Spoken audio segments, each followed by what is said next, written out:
പറയാനുള്ളത് ആദ്യം കേൾക്കാതെയും അവൻ എന്താണ് ചെയ്യുന്നതെന്ന് അറിയാതെയും അവനെ വിധിക്കുവാൻ നമ്മുടെ നിയമം അനുവദിക്കുന്നുണ്ടോ?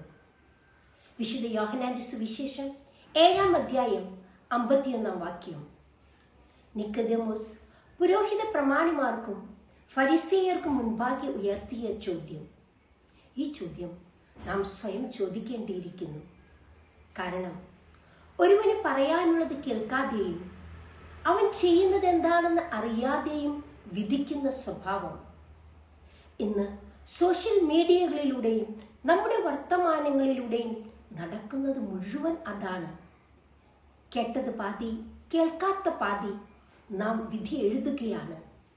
കണ്ടിട്ടില്ലാഞ്ഞിട്ടും പറഞ്ഞിട്ടില്ലാഞ്ഞിട്ടും കണ്ട പോലെയും പറഞ്ഞ പോലെയും നാം സംസാരിക്കുന്നു. ഇതെപ്പോഴും മറ്റുള്ളവരുടെ കുറ്റങ്ങളെയും കുറവുകളെയും കുറിച്ചാണ്. നാം ഇപ്രകാരം വിധി എഴുതുമ്പോൾ ആ വിധിക്കപ്പെടുന്നവന്റെ മനോവേദനയെക്കുറിച്ച് ഒരിക്കൽ പോലും ചിന്തിക്കാറേയില്ല. ഇന്ന് പ്രായഭേദമന്യേ, ജോലി ഭേദമന്യേ മനസ്സറിയാത്ത കാര്യങ്ങൾക്ക് വിധിക്കപ്പെട്ടിട്ട് നീറി കഴിയുന്ന അനേകർ നമ്മുടെ ചുറ്റിലുമുണ്ട്. അബ്രഹാം ലിങ്കൺ ഒരു വക്കീലായി ജോലി ചെയ്യുന്ന സമയത്ത് ഒരു ജയിൽ വാർഡൻ അദ്ദേഹത്തിൻ്റെ മുറിയിലെത്തി. സർ, എൻ്റെ ജയിലിൽ കൊലപാതക കുറ്റത്തിന് അറസ്റ്റ് ചെയ്യപ്പെട്ട ഒരു വ്യക്തിയുണ്ട്.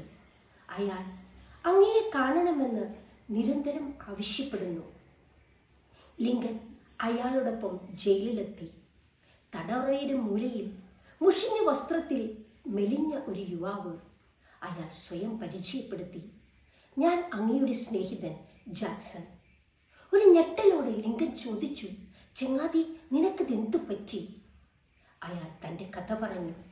ഒരു വിങ്ങലോടെ കൂട്ടിച്ചേർത്തു, ഞാൻ കൊലപാതകിയല്ല, നീയെങ്കിലും എന്നെ ഒന്ന് വിശ്വസിക്കൂ. ലിങ്കൻ തെളിവ് സഹിതം ശക്തിയുക്തം വാദിച്ച് അയാളെ സ്വതന്ത്രനാക്കി.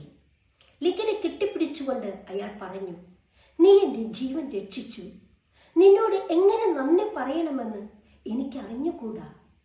1000 സാഷ്ടാംഗ പ്രണാമത്തെക്കാൾ മികച്ചതാണ് ഒരു മനുഷ്യനോട് കാണിക്കുന്ന കാരുണ്യം. ഇവിടെ വിധിക്കപ്പെട്ടവനെ രക്ഷിച്ച കാരുണ്യ സ്പർശം. ഒരുവന് പറയാനുള്ളത് കേൾക്കാതെയും അവൻ ചെയ്യുന്നത് എന്താണെന്ന് കാണാതെയും വിധിക്കുന്ന സ്വഭാവത്തിന് നമുക്ക് വിരാമിടാം. പറയുന്നത് കേൾക്കാം, ചെയ്യുന്നത് കാണാം, ശേഷമേ വിധിക്കാവൂ എന്ന വേദപുസ്തക വിചാരത്തെ എല്ലായ്പ്പോഴും, പ്രത്യേകിച്ച് ഈ നോമ്പ് കാലത്ത് നമുക്കോർക്കാം. നന്ദി.